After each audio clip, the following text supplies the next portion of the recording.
Let me give you a little bit of a secret. Your portfolio, the work that you've done, is not as important as you actually think.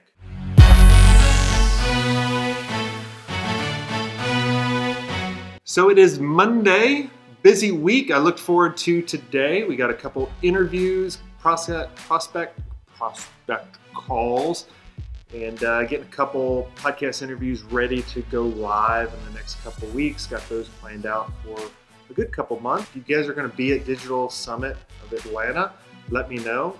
We'll definitely meet up. I'll be there in the next 2 days, Tuesday and Wednesday. So the vlog will be coming on the road. Maybe I'll do some Q&A with people there. So let's get into this week's question, or today's question. I'm Jason Swenk, and I'm answering your questions. My husband and I are both digital agency veterans with 20 years of experience. We're interested in joining forces for our own agency. We have great clients, great client work that we've done, but nothing we own. The work portion of the agency website is so important. How can we position ourselves as experts without having anything to show? Let me give you a little bit of a secret. Your portfolio, the work that you've done, is not as important as you actually think. Let me explain. So when I was running my agency, I used to think the same way. I used to think that the first page our visitors were going to click on would be the portfolio. And literally we listed out like all of this work. Well, looking back over the analytics of it, not many people went to that versus other pages. The first page people are mostly going to go to after they're aware of you is the About page. That's one of the most important pages that you have on your website.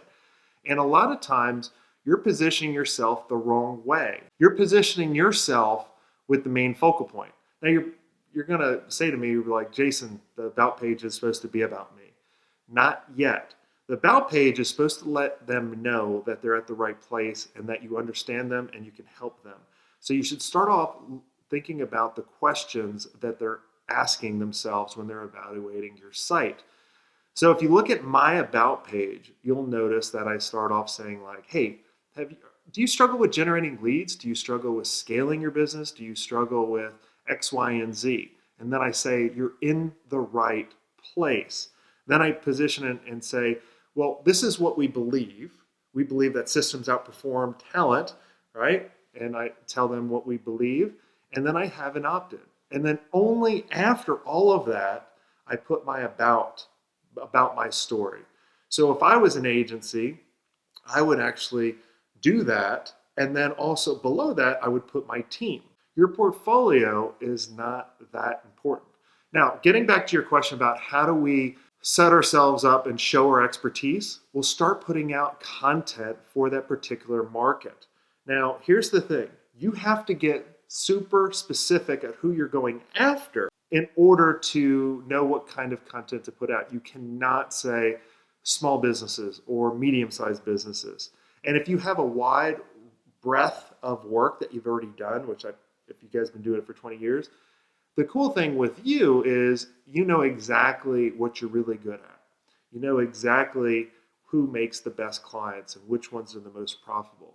And pick that one and market to that industry. And don't worry about your portfolio. Like after you have the conversation with them, you can say, hey, these are works that we've done in previous companies and that kind of stuff. But win them over by putting out good information and positioning them as the focal point rather than you. And the easiest way to do that is by asking questions. Well, I'm excited to have you on the show for a second time, so thanks for coming on. Last time we talked about partnerships. One of the big issues that agencies have is retaining clients. Because I remember, our clients for the first 3 months, they would want to meet with us, they would want to go over our reports. And then after that, they were just like, dude, just send the report. And then when we lost touch with them, what I found is that opened the door up to all these other agencies that would like do the audit and they would do like, oh, your site isn't doing this and this, and then the client would come back to you, right? Yeah. And I think one of the keys too is to really benchmark where they started, right? Because I feel that clients when always want to go like, what did you do for me today? Right? Because they forget what you did for them yesterday. So right off the bat, you're selling on price. Like, what's the benefit of you guys managing the reputation for them? There you go. That should be the first headline. You no longer have to worry about what people are saying about you.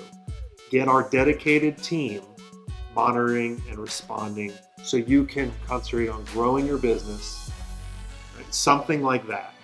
They don't ask the question why a number of different times, right? So, you think people are going to buy because it's affordable, but they don't really realize that they need reputation management.